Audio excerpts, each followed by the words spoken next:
Praise the lord hallelujah. मोर प्रिय प्रभु जीशु ख्रीष्ट नाम रे मु आपण मानकु समस्त को मोर नमस्कार ज्ञापन करे एवं आजिर उपासना को मध्य प्रभु जीशु ख्रीष्ट नाम रे आपण मानकु मु स्वागत करे। विशेष करी ए सुजोग पाई मध्य मु प्रभु को धन्यवाद दिए, कारण प्रभु आज मन को अनुग्रह कले तांकर वाक्य शुणिबा पाई, तांको पद तले बसी किछि समय तांको सहित बितेबा पाई। एही सुजोग केवल तांकर अनुग्रह द्वारा पाइछो। तेणु प्रभु जीशु नाम रे पिता परमेश्वर को मध्य धन्यवाद दिए। आम विश्वास करे तांकर उपस्थिति आम मानक मध्य रे रहिछि।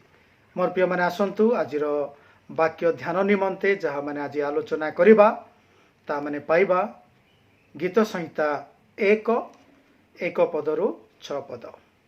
गीत संहिता 1 पदरु 6 पद। आसंतु समस्ते माने गीत संहिता पठन रे आमे अंशी हो एवं गीत संहिता पठन रे आमे मनोযোगी हो। आसंतु वाक्य पढ़िबा। जो जन दुष्ट मानक मंत्रणा रे चले नाही, अबा पापी मानक मार्ग रे ठिया हुए नाही, किबा निंदक मानक सभा रे बसे नाही, मात्र सदा प्रभुक व्यवस्था रे जहारो आमोद थाए ओ जे दिवारात्र ताहांक व्यवस्था ध्यान करे से धन्य। जो वृक्ष जलस्रोत निकट रे रोपित, जे स्व समय रे फल उत्पन्न करे, जहार पत्र ही मलिन हुए नाही, एपरि वृक्ष सदृश से हेब। पुणी से जहा करे ताहा सफल हेब। दुष्ट माने से प्रकार नुहंती, मात्र वायु द्वारा चालित तुष्यतुल्य अटंती। एहेतु दुष्ट माने विचार स्थान रे अबा पापी माने धार्मिक मानक मंडली रे ठिया हेबे नाही, कारण सदा प्रभु धार्मिक मानक पथ जानती, मात्र दुष्ट मानक पथ विनष्ट हब। पठित वाक्य दे प्रभु आम समस्त को आशीर्वाद करंतु। आमेन। आसंतु आमे वाक्य पई प्रार्थना करिबा। प्रार्थना रे समस्ते मनोयोगी हेबा। स्वर्गीय पिता परमेश्वर, नाजरित जीशु ख्रीष्ट नाम रे तुमको धन्यवाद करुछु। हाँ पिता, तुमरी वाक्य सत्य, तुम वाक्य जीवित, तुम वाक्य कार्य साधक, जहाँ तुम मुख निश्रुत वाक्य अटे। प्रभु ये वाक्य दे पवित्र आत्मा को साहाय्य आम प्रत्येक को कथा कह, वाक्य दे आम प्रत्येक को स्पर्श कर। तुमरी वाक्य शुणिबारे, बुझिबारे, पालन करिबारे आम प्रत्येक को आशीर्वाद कर। शत्रु शैतान उपस्थिति कार्य को जीशु नाम रे दूर कर। मते मध्य तुम्हें जीशु ख्रीष्ट नाम रे तुम्हें तुमरी गौरव निमंते व्यवहार कर। प्रभु प्रार्थना शुणिच धन्यवाद दे। प्रिय प्रभु जीशु नाम रे धन्यवाद दउछु। Amen. Praise the lord hallelujah. मोर प्रिय माने आमे देखुथुलु गीत संहिता माने पाठ करूथुलु। गीत संहिता जहा बाइबल पंडित माने कहंती एहा एक यूनिक स्क्रिप्चर बा विशेष गुण थिबा शास्त्र। गीत संहिता एथिपाई विशेष अटे कारण बाइबल रो समस्त पुस्तक मानक मध्यरु गीत संहिता रे अधिक पर्व बा चैप्टर रही, जहाँ 150 टी चैप्टर रही। आउ एक गीत संहिता विशेष अटे बा यूनिक एथिपाई कारण गीत संहिता रे ही अधिक पद थिबा चैप्टर माने देखिबा को पारुछे, जहाँ कि गीत संहिता 119। आउ गीत संहिता 119 को इंग्राजी रे मध्ये कहंती the biggest chapter in the Bible. सेही परी गीत संहिता आउ एथिपाई यूनिक पुस्तक कारण गीत संहिता रे ही अति कम पद थिबा चैप्टर देखिबा को पारुछु बा the smallest chapter in the Bible ताउची गीत संहिता 117। पुणी गीत संहिता आउ एथिपाई यूनिक कारण गीत संहिता रे ही बाइबल रो मिडिल चैप्टर रही बा मध्य पर्व रही। बाइबल रे सर्वमोट 1199 चैप्टर रही। तेणु गीत संहिता 117 होची the middle chapter in the Bible बा बाइबल रो मध्य पर्व। कारण गीत संहिता 117 रो बा पटे 594 चैप्टर रहितबा बेले तार डाहाण पट मध्य 594 चैप्टर रही। मध्य गीत संहिता आउ एक विशेष अटे, कारण गीत संहिता एक तुलनात्मक भाव में प्रकाश करा जाइछि, जेपरि दुष्ट, धार्मिक, मूर्ख, ज्ञानी एपरि भाव में तुलना करा जाई अछि। मध्य गीत संहिता एथिपाई यूनिक कारण बाइबल रो अन्य पुस्तक जदि आमने देखिबा जणे किंबा दुई जण लेखक मानक साहाय्य पवित्र आत्मा द्वारा प्रभुंकर वाक्य लेखा जाई अछि, किंतु गीत संहिता रे दुई रु अधिका 7 जण रु आहुरी अधिका मध्य लेखक आमने देखिबा को पारुछु। गीत संहिता रे सोलोमन, दाऊद, मोशा, कोरह, आसफ एपरी अनेक लेखक मानक द्वारा पवित्र आत्मा को साहाय्य ए गीत संहिताटी लेखा जाई अछि। तबे मोर प्रिय माने आमने गीत संहिता 1 रे आमने देखुछु एहा मध्य एक तुलनात्मक भाव रे लेखा जाई अछि। गोटे पटे दुष्ट, पापी, निंदक मान को रखा जिबा बेले आउ एक पटरे ईश्वरंकर व्यवस्था, ईश्वरंकर वाक्य को रखा जाइछि। आउ ए वाक्य मैंने देखुछु आमानकर सदा प्रभु परमेश्वर ए वाक्य दे आमान को आदेश देउ नाहांती बा बाध्यता मूलक भाव में कार्य करिया पाई एठारे परमेश्वर आमान को आज्ञा देउ नाहांती, बरं गीत संहिता 1 रे से आमान को एक ऑप्शन दउछंती जहा को आमान को चॉइस करबा को पड़िबो। ए दुईटे विषय रखा जाइछि, ए दुईटे विषय को आमान को चॉइस करबा को पड़िबो बा पसंद करबा को पड़िबो बा ग्रहण करबा को पड़िबो। क्यों विषय को आज आमाने चॉइस करूछे? गोटे पटे रखा जाइथबा पापी, दुष्ट, निंदक मान को विषय को आमान को चॉइस करबा ना माने ईश्वरंकर वाक्य बा व्यवस्था को आमाने चॉइस करबा। मोर प्रिय माने आसु गोटे उदाहरण मु देबा पई चाहिबी जद्वारा माने बुझिबा पई सहज हबो।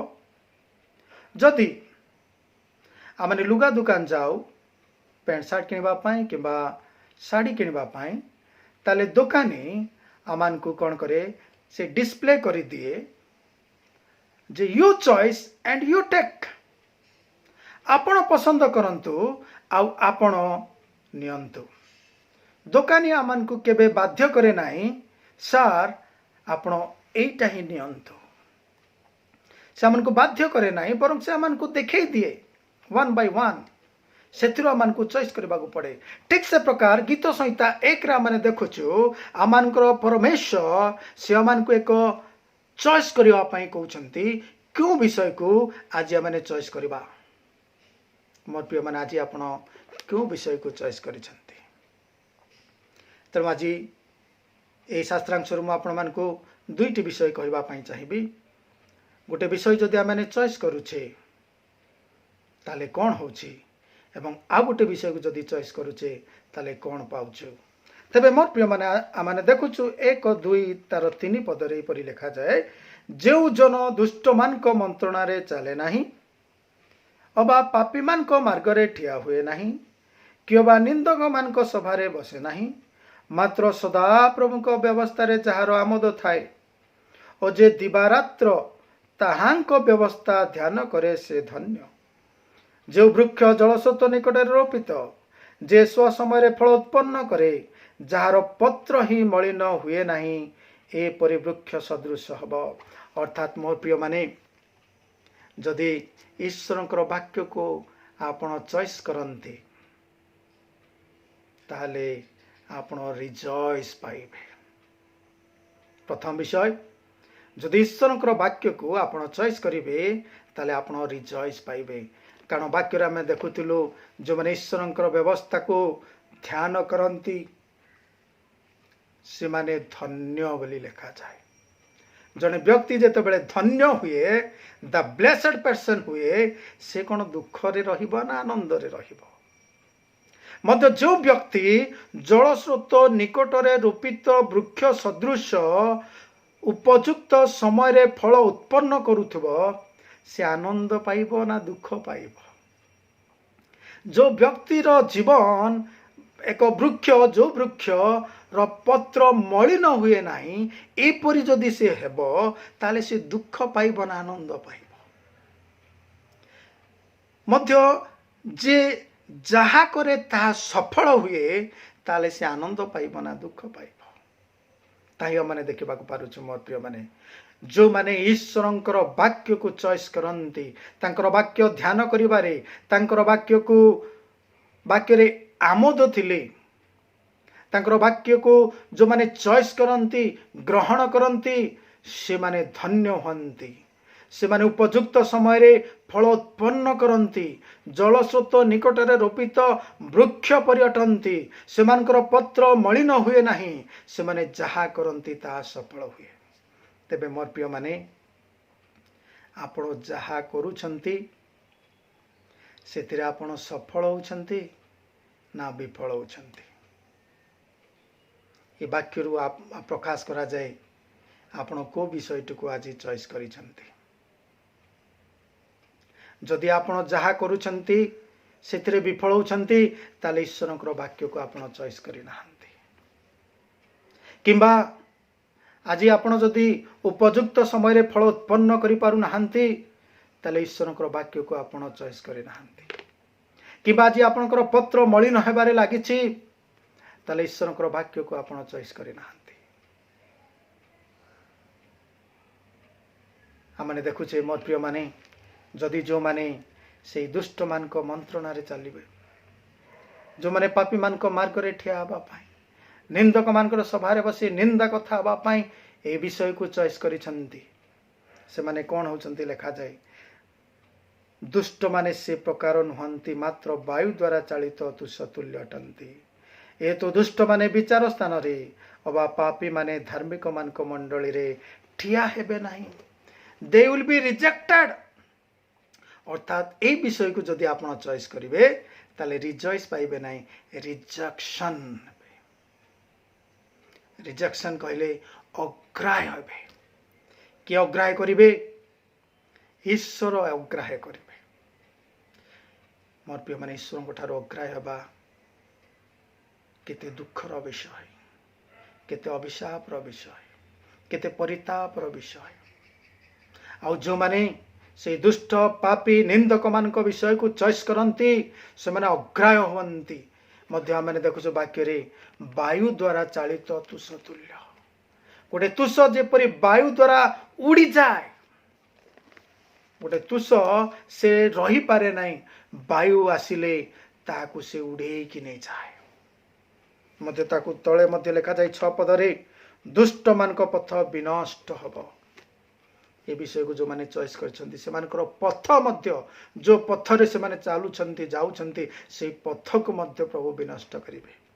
गीत संहिता 147 रो 6 पदरे लिखा जाए, सदा प्रभु दुष्ट मान को भूमि सात करंती बोली लिखा जाए। आ ये दुष्ट पापी निंदक मानकर प्रभुंक द्वारा सेमानकर जीवन रे जो कार्यानुष्ठान कथा माने अनेक वाक्य मध्य देखुछु। अति परितापर विषय, अति दुखर विषय सेमानक जीवन रे प्रभु करंती। केवल अग्राह्य करंती, केवल विनष्ट करंती, भूमिसात करंती, तुष परी उड़े दियंती ताहा नुह, आहुरी अनेक अनेक कार्यानुष्ठान प्रभुंक द्वारा हुए ता मध्य माने देखुछु। तेबे मोर प्रिय माने, आज आपनकर चॉइस कोटा रहिछि? ईश्वरंकर वाक्य ना से दुष्ट पापी निंदक मानक विषय? से दिन हवा जेतेबेले सर्परूपक शैतान द्वारा परीक्षा प्रलोभनर सम्मुखीन होते, से ईश्वरंकर वाक्य न कही निजर वाक्य कही। आउ ईश्वरंकर वाक्य न कही निजर वाक्य कहवा द्वारा शैतान से दिन शैतान परीक्षा प्रलोभन रे परास्त होते, ईश्वर ठारू विताड़ित होते, ईश्वर आशीर्वाद रु वंचित होते। किंतु जदि आम देखा नूतन नियम रे मातीय तार 4 पर्व रे आम देखुचु प्रभु जीशु निकट को मध्य शैतान गला, परीक्षा प्रलोभन कला एवं प्रभु जीशु को शैतान कहला तुम्भे जदि ईश्वर पुत्र ताले पत्थर गुड़ाक रोटी हेबाई आज्ञा दियो। किंतु प्रभु जीशु वाक्य रे ही शैतान परीक्षा प्रलोभन को सम्मुखीन कले। से प्रभु जीशु कहले वाक्य रे लेखा अच्छी, वाक्य रे लेखा अच्छी मनुष्य केवल रोटी रे बंचीब नहीं, मात्र ईश्वर मुख निश्रुत वाक्य द्वारा बंचीब। आ वाक्य द्वारा जिते प्रभु जीशु शैतान परीक्षा प्रलोभन सम्मुखीन हेले आमने देखुचु शैतान पराजित है। निश्चित भाव में ईश्वर वाक्य जे आमान को धन्य कराए, केवल ताही नुह शैतान समस्त परीक्षा प्रलोभन विजय हेबारे साहाय्य करे। मोर प्रिय माने गोटे सत्य घटनाटी आपण मानकु कहवाई चाहिए। जड़े लोक थिले से गाँव बजार को जाइतिले, आ बजार फेरिबा समय रे जड़े व्यक्ति द्वारा ईश्वर वाक्य नूतन नियम टी पाइले। आ से नूतन नियम टी पाई से घर को लेकिन आसिले एवं तांको झील को देले, कहले मालो मु तो पढ़ा जानी ना, ये पुस्तकटी जड़े मते देले ने कौन लेखा अच्छी या को पढ़। आ से झीलटी से ईश्वर वाक्य नूतन नियम टी पढ़ा लगिला। किछि दिन परे उभय बापा माँ देखिले तांको झील ठारे एक परिवर्तन। जानती कि मोर प्रिय माने कौन से परिवर्तन?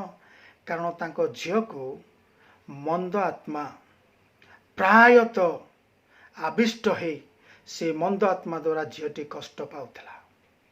एथिपाई से माने अनेक डाक्तर पाखक जाइछंती, अनेक गुणी निकट को जाइछंती, किंतु सुफल पाई नाहंती। से मंद आत्माटी किछि दिन परे तांको जीवन रे आविष्ट हुए आ ताकू कष्ट दिए। किंतु ए प्राय किछि दिन से माने देखुचंती, प्राय मासेटी होची झियो को आउ से मंद आत्मा ना आविष्ट होईची ना झियो को कष्ट देईची। से माने बुझी पारिले, जानी पारिले, झियोटी मध्य स्वीकार कला बापा ए पुस्तकटी जो दिन ठारू मो पाठ कली पढ़ू अच्छी नियमित भावरे, सेबे ठारू मते आउ ना मंद आत्मा मते आक्रांत करिछि ना से आत्मा द्वारा मो कष्ट पाइछि। Hallelujah, praise the lord. वास्तविक भाव में मोर प्रिय माने ईश्वरंकर वाक्य समस्त मंद आत्मा मंद शक्तिर आमान को रक्षा करे। ईश्वरंकर अलौकिक शक्तिर कार्य को निज जीवन रे अनुभव करिवार एक अनुभूति आमान को प्रदान करे। तेबे आज आपण को विषय को आज चॉइस करूछंती मोर प्रिय माने? सेथिपाई मोर प्रिय पितामाता माने आपण मान को मो प्रभु जीशु नाम रे हाथ जोड़ी अनुरोध करुची, दया करी आपण को परिवार रे प्रत्येक दिन एक बाइबल अध्ययन रो समय स्थिर करंतु। आपण को परिवार रे स्वामी स्त्री पिला माने बसी बाइबल अध्ययन करंतु, बाइबल स्टडी करंतु। आ बाइबल अध्ययन करिबा आपण को जीवन रे क्षति आनिब नाही, आपण को जीवन रे वृथा हब नाही, यह आपणकर समय को अपचय करिब नाही, बरं यह आपणकर परिवार रे आपणक जीवन रे एक आशीर्वाद रो विषय नहीं कि आसीबो। जेतले आपणक पिला माने पाठ पढ़ा निमंते आपण ठारू दूर रे रहिबे, सेतबेले ए वाक्य अध्ययन ही सेमान को समस्त मंद आत्मा रक्षा करिवे, शैतान रो समस्त प्रकार परीक्षा प्रलोभन रक्षा पाइबे। जेतेबेले आपन पिला माने चाकरी पाई आपन ठारू बाहरे रहिबे, ताहले ए बाइबल अध्ययन द्वारा ही ए बाइबल अध्ययन रो कार्यक्रम सेमान जीवन रे शैतान रो समस्त परीक्षा प्रलोभन रक्षा पाइबो। आज अनेक पिला माने बापा माँ ठारू दूरे रही पाठ पढ़ा निमंते किबा चाकरी निमंते ସେମାନେ ବାପା ମା ଠାରୁ ଦୂରେ ରୁହନ୍ତି ଆଉ ସେମାନେ ଶୈତାନର ପରୀକ୍ଷା ପ୍ରଲୋଭନରେ ସେମାନେ ପଡ଼ିଯାଆନ୍ତି। ଶୈତାନର କର୍ତ୍ତୃକ ପରୀକ୍ଷା ପ୍ରଲୋଭନରେ ସେମାନେ ପରାସ୍ତ ହୁଅନ୍ତି। ଏଥିପାଇଁ ଆଜି ଅନେକ ବାପା ମା ସେମାନେ ଦୁଃଖରେ ଅଛନ୍ତି। ନିଜର ପିଲାମାନଙ୍କର ସେଇ ଭୁଲ ମାର୍ଗର ଯିବା ଦୃଶ୍ୟକୁ ଦେଖି ସେମାନଙ୍କର ଜୀବନକୁ ଦେଖି ଆଜି ସେମାନେ ଅନୁତାପ କରନ୍ତି, କ୍ରନ୍ଦନ କରନ୍ତି, ଦୁଃଖରେ ଭାଙ୍ଗି ପଡ଼ନ୍ତି।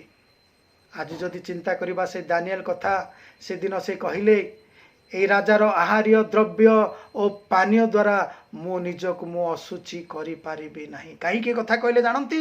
କାରଣ ଈଶ୍ୱରଙ୍କର ବାକ୍ୟ ସେ ଶୁଣିଥିଲେ। ସେଦିନ ଯୋସେଫ ମଧ୍ୟ ପୋଟିଫର ସ୍ତ୍ରୀକୁ କହିଲେ ଏହିପରି ମହାଦୁଷ୍ଟ ତାର କାର୍ଯ୍ୟ ମୁଁ ଈଶ୍ୱରଙ୍କ ବିରୁଦ୍ଧରେ କରି ନପାରେ। କାହିଁକି କହିଲେ ସେଦିନ ଯୋସେଫ ଜାଣନ୍ତି? କାରଣ ଈଶ୍ୱରଙ୍କର ବାକ୍ୟ ଶୁଣିଥିବା ପାଇଁ। ଆଜି ଯଦି ଆପଣ ଆପଣଙ୍କ ପରିବାରରେ ବାଇବଲ ଅଧ୍ୟୟନ ଦ୍ୱାରା ଆପଣଙ୍କର ପିଲାକୁ ଶିକ୍ଷା ଦେଇଥିବେ, ବଡ଼ ହେଲେ ଏହି ବାକ୍ୟ ହିଁ ତାହାକୁ କେବଳ ବଡ଼ ହେଉନଥିବ, ଜୀବନର ପ୍ରତିଟି ମୁହୂର୍ତ୍ତରେ ଏହା ଆମମାନଙ୍କୁ ବିଜୟ ଜୀବନ କାଟିବାରେ ସାହାଯ୍ୟ କରିବ। ତେଣୁ ମୋର ପ୍ରିୟମାନେ, ଆସୁ ଆଜି ଆମେ କେଉଁ ବିଷୟକୁ ଚଏସ୍ କରୁ? ଆମେ ଦେଖୁଥିଲୁ ଯଦି ଈଶ୍ୱରଙ୍କ ବାକ୍ୟକୁ ଚଏସ୍ କରୁଛୁ ତାହେଲେ ଆମେ ରିଜଏସ୍ ପାଉଛୁ, ଧନ୍ୟ ହେଉଛୁ। ଯଦି ଆମେ ସେଇ ପାପୀ ଦୁଷ୍ଟ ନିନ୍ଦକମାନଙ୍କ ବିଷୟକୁ ଆଜି ଚଏସ୍ କରୁଛୁ ତାହେଲେ ଆଜି ଆମେ ରିଜେକ୍ଟେଡ୍ ହେଉଛୁ, ଈଶ୍ୱରଙ୍କ ଦ୍ୱାରା ଅଗ୍ରାହ୍ୟ ହେଉଛୁ। ତେଣୁ ଆଜି ଆପଣ କେଉଁ ବିଷୟକୁ ଚଏସ୍ କରୁଛନ୍ତି ମୋର ପ୍ରିୟମାନେ? ହଁ, ମୁଁ ବିଶ୍ୱାସ କରେ ଆଜି ଆପଣ ଈଶ୍ୱରଙ୍କର ବାକ୍ୟ, ଈଶ୍ୱରଙ୍କର ବ୍ୟବସ୍ଥାକୁ ହିଁ ଚଏସ୍ କରିବେ। ଈଶ୍ୱରଙ୍କର ବାକ୍ୟକୁ ପଠନ କରିବା, ଈଶ୍ୱରଙ୍କର ବାକ୍ୟକୁ ଧ୍ୟାନ କରିବା ବର୍ତ୍ତମାନ ସମୟରେ ଆମମାନଙ୍କର ଏକ ନିତାନ୍ତ ପ୍ରୟୋଜନ ଅଟେ। କାରଣ ଏହି ବାକ୍ୟ ଆମମାନଙ୍କୁ ବଞ୍ଚିବାରେ ସାହାଯ୍ୟ କରେ। ଏହି ବାକ୍ୟ ଏହି ଜୀବନରେ ଆମମାନଙ୍କୁ ଏପରି ଏକ ଜୀବନଯାପନ କରିବା ପାଇଁ ସାହାଯ୍ୟ କରେ ଯାହା ଅନନ୍ତ ଜୀବନର ଅଂଶୀ ହେବା ପାଇଁ, ଅନନ୍ତ ଜୀବନର ଅଧିକାରୀ ହେବା ପାଇଁ ଆମମାନଙ୍କୁ ଏହି ବାକ୍ୟ ଆମକୁ ସାହାଯ୍ୟ କରେ। ତେଣୁ ଆସୁ ଆମେ ଆଜି ଆମମାନଙ୍କୁ ପ୍ରଭୁ ଅପସନ୍ ରଖିଛନ୍ତି କେଉଁ ବିଷୟକୁ ବାଛିବା? ଈଶ୍ୱରଙ୍କ ବାକ୍ୟକୁ ବାଛିବା ଏବଂ ଈଶ୍ୱରଙ୍କ ଠାରୁ ଆଶୀର୍ବାଦର ଅଂଶୀ ହେବା। ପ୍ରଭୁ ଏହି ବାକ୍ୟ ଦେଇ ଆମ ସମସ୍ତଙ୍କୁ ପ୍ରଚୁର ଭାବରେ ଆଶୀର୍ବାଦ କରନ୍ତୁ। ଆମେନ୍। ଆସନ୍ତୁ ପ୍ରାର୍ଥନା କରିବା। ସ୍ୱର୍ଗୀୟ ପିତା, ଧନ୍ୟବାଦ ଦେଉଛୁ ତୁମେ ଆମମାନଙ୍କୁ ତୁମରି ବାକ୍ୟ ଦେଇ କଥା କହିଲ ବୋଲି। ପ୍ରଭୁ ଏହି ବାକ୍ୟ ଦେଇ ଆମ ପ୍ରତ୍ୟେକଙ୍କୁ ତୁମେ ଆଶୀର୍ବାଦ କର ତୁମ ନିମନ୍ତେ ପ୍ରଭୁ ବଞ୍ଚିବା ପାଇଁ। ଆଉ ତୁମରି ବାକ୍ୟକୁ ପ୍ରଭୁ ଆମେ ଚଏସ୍ କରିବୁ, ଯେଉଁ ବାକ୍ୟକୁ ଆମେ ଅଧ୍ୟୟନ କରିବୁ, ଯେଉଁ ବାକ୍ୟକୁ ଆମେ ଧ୍ୟାନ କରିବୁ, ଯେଉଁ ବାକ୍ୟରେ ଆମେ ଜୀବନରେ ବଞ୍ଚିବୁ, ସେ ବାକ୍ୟ ଦ୍ୱାରା ଆମଙ୍କର ଜୀବନ ଏକ ଆଶୀର୍ବାଦର ଜୀବନ ହେବ। ସେପରି ଆମମାନଙ୍କୁ ଦୟା କର। ଏ ବାକ୍ୟ ଦ୍ୱାରା ଆମେ ସମସ୍ତ ଶୈତାନର ପରୀକ୍ଷା ପ୍ରଲୋଭନର ବିଜୟ ଜୀବନ କାଟିବା ପାଇଁ ଦୟା କର। ଏ ବାକ୍ୟ ଦ୍ୱାରା ଆମଙ୍କର ପରିବାର ଏକ ଆଶୀର୍ବାଦର ବାକ୍ୟ ହେଉ। ଆଉ ପ୍ରଭୁ ପ୍ରାର୍ଥନା କରୁଛୁ ପ୍ରତ୍ୟେକ ପରିବାରରେ ଏକ ବାଇବଲ ଅଧ୍ୟୟନର ସମୟ ହେଉ, ଏକ ବାଇବଲ ଅଧ୍ୟୟନ ପ୍ରଭୁ ଚାଲୁ ହେଉ, ଯଦ୍ୱାରା ସ୍ୱାମୀ ସ୍ତ୍ରୀ ପିଲାମାନେ ଆଶୀର୍ବାଦ ପାଇବେ। ସେହିପରି ଅନୁଗ୍ରହ କର। ପ୍ରାର୍ଥନା ଶୁଣିଛ, ଧନ୍ୟବାଦ ଦେଇ ପ୍ରିୟ ପ୍ରଭୁ ଯୀଶୁ ନାମ ମାଗୁଅଛୁ, ଆମେନ୍। Thank you. ପ୍ରଭୁ ଆମ ସମସ୍ତଙ୍କୁ ଆଶୀର୍ବାଦ କରନ୍ତୁ।